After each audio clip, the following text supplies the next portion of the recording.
Hello, dear students. In this video, we are going to learn about non-Mendelian genetics. After this lesson, you will be able to distinguish between incomplete dominance, codominance, and multiple alleles, predict outcomes of crosses showing non-Mendelian patterns, and explain why some traits do not follow simple Mendelian ratios. This is this lesson's essential question. How do patterns of inheritance like incomplete dominance, codominance, and multiple alleles differ from Mendel's original laws? Let us begin with a quick review using the classic example of pea plants. Here, we see a cross between two parent plants with different flower colors, one with purple flowers and the other with white flowers. When these two plants are crossed, the resulting offspring all show purple flowers. This outcome follows the Mendelian pattern of inheritance, specifically the principle of dominance and recessiveness. Now let's look at gumamela, or hibiscus. When a red-flowered plant is crossed with a white-flowered plant, the offspring is pink. This result does not follow Mendelian inheritance because neither color is completely dominant. Instead, the offspring shows an intermediate phenotype. This example shows that not all traits follow simple dominance and recessiveness. The pea plant example follows dominance and recessiveness, but the gumamela example does not. Many traits, such as skin color, height, and eye color, are controlled by more complex inheritance patterns. Because of this, scientists introduced modifications to Mendel's rules, known as non-Mendelian inheritance, to explain traits that do not show simple dominant and recessive behavior. Non-Mendelian inheritance refers to inheritance patterns that do not follow Mendelian segregation principles. In these cases, the offspring's phenotype does not match simple Mendelian predictions. This can happen due to allele interactions or the influence of other genes. Non-Mendelian genetics helps explain the variation we commonly see in real-world traits.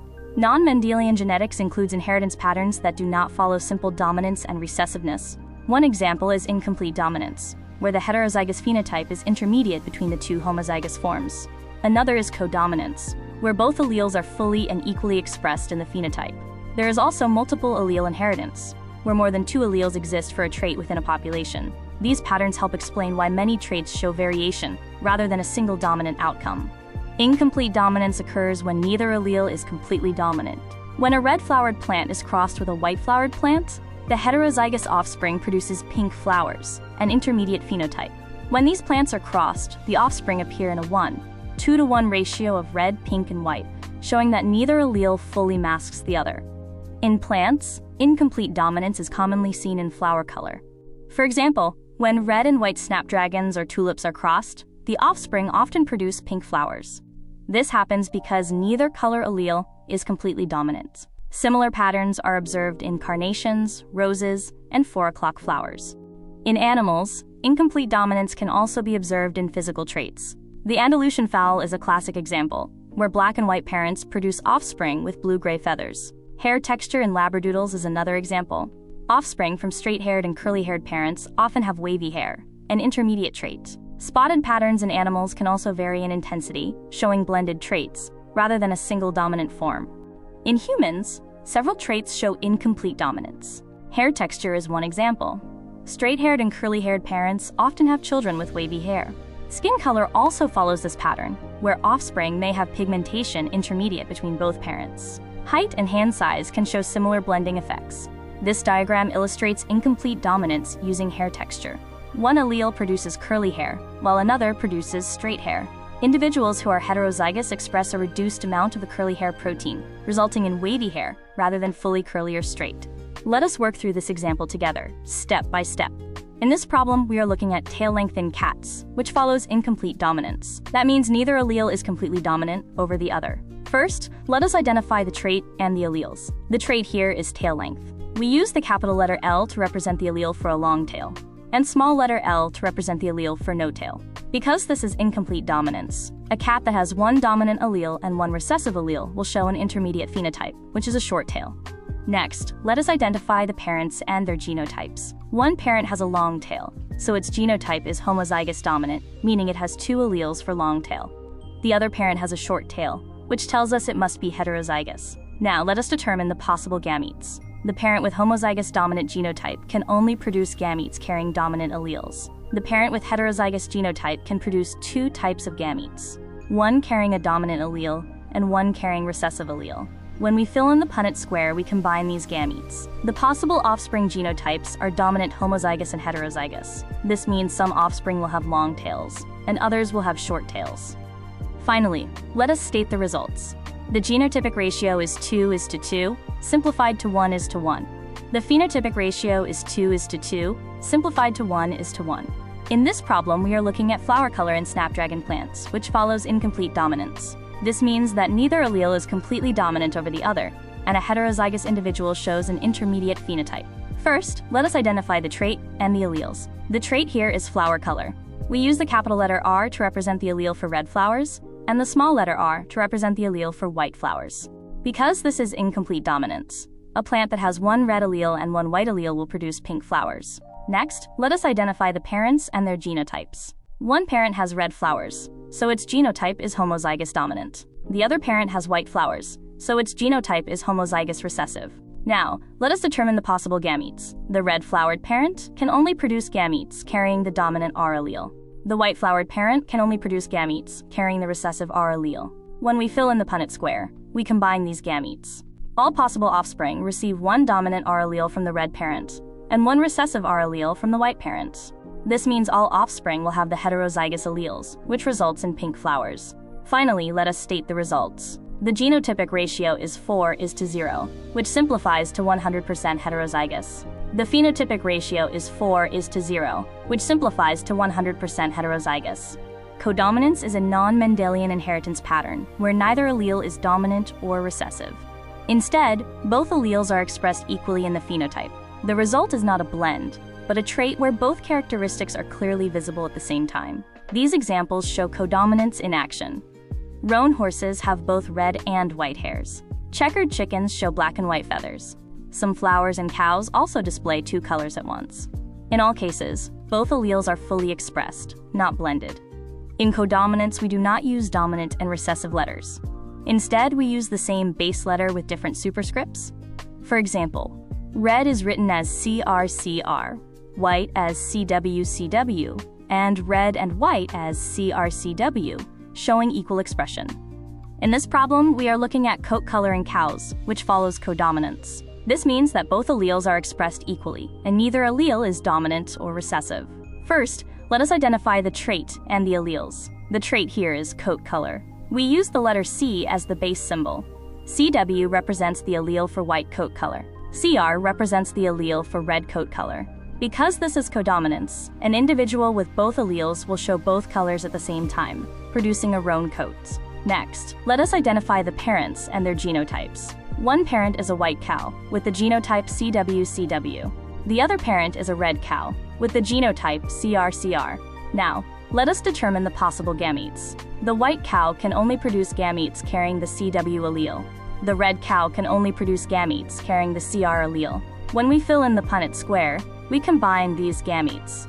All possible offspring receive CR from the red parent and CW from the white parent. This means all offspring will have the genotype CRCW, which results in a roan coat. Finally, let us state the results. The genotypic ratio is 4:0, which simplifies to 100% CRCW. The phenotypic ratio is 4:0, which simplifies to 100% roan. Multiple alleles occur when more than two alleles exist for a gene in a population, even though each individual still has only two. This pattern increases variation and explains why a single trait can have many different phenotypes within the same species. A classic example is rabbit coat color, controlled by the C gene, which has 4 alleles producing brown, chinchilla, Himalayan, and albino coats. The images on the right show different coat colors and patterns in cats, such as black, gray, white, and piebald spotting. These variations also result from multiple alleles and gene interactions affecting pigmentation. Multiple alleles increase variation within a species.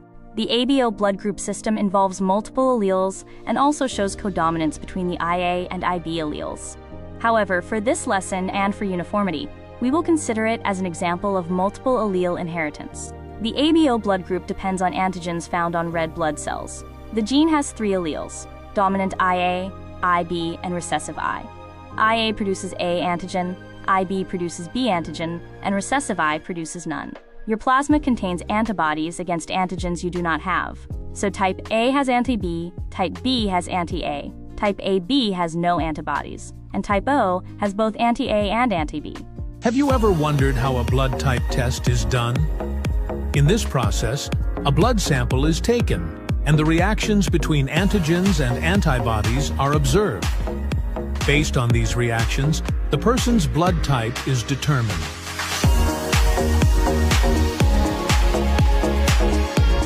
In blood transfusions, problems occur when recipient antibodies attack donor red cell antigens. This causes agglutination, or clumping. Type A blood cannot receive B or AB because anti-B antibodies cause clumping. Type B blood cannot receive A or AB. Type AB has no antibodies, so it can receive all ABO types. Type O has no antigens, making it the universal donor, but it can only receive O blood. This diagram shows how Rh hemolytic disease develops. The Rh factor, or D antigen, is a protein on red blood cells. People with it are Rh positive, and those without it are Rh negative. If an Rh negative mother carries an Rh positive baby, fetal blood entering her circulation can trigger anti-Rh antibody production. In a later pregnancy, these antibodies may cross the placenta and destroy the baby's red blood cells, causing anemia or jaundice. Let us work through this problem.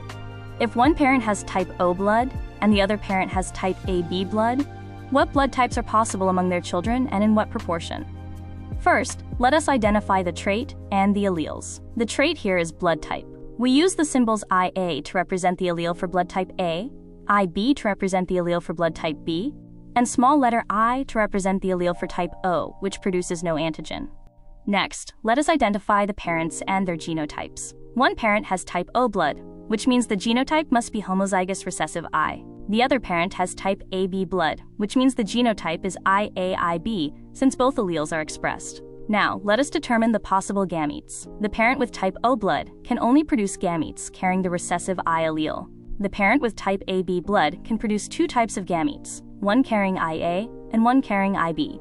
When we fill in the Punnett square, we combine these gametes. The possible offspring genotypes are heterozygous IAI and heterozygous IBI. This means some offspring will have type A blood and others will have type B blood. Finally, let us state the results. The genotypic ratio is 2:2, which simplifies to 1:1. The phenotypic ratio is 2:2, which simplifies to 1:1. Practice problem 1. First, let us identify the trait and the alleles. The trait here is blood type.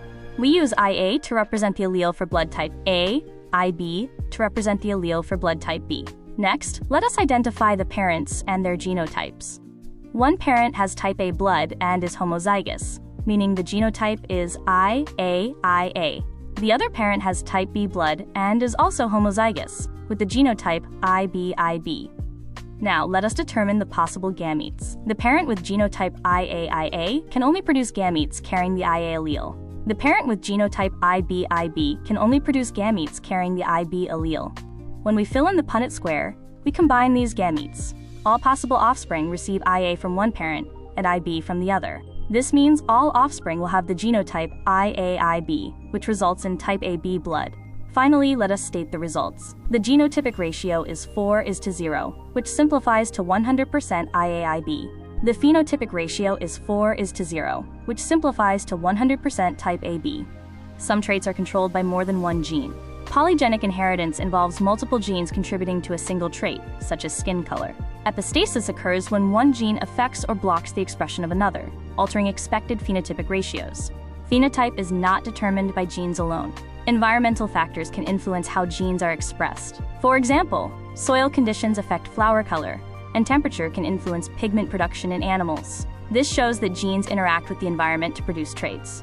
To answer this lesson's essential question, patterns of inheritance like incomplete dominance, codominance, and multiple alleles differ from Mendel's original laws by showing that traits can blend, be expressed equally, or involve more than two allele options, leading to more complex inheritance outcomes than simple dominant recessive patterns.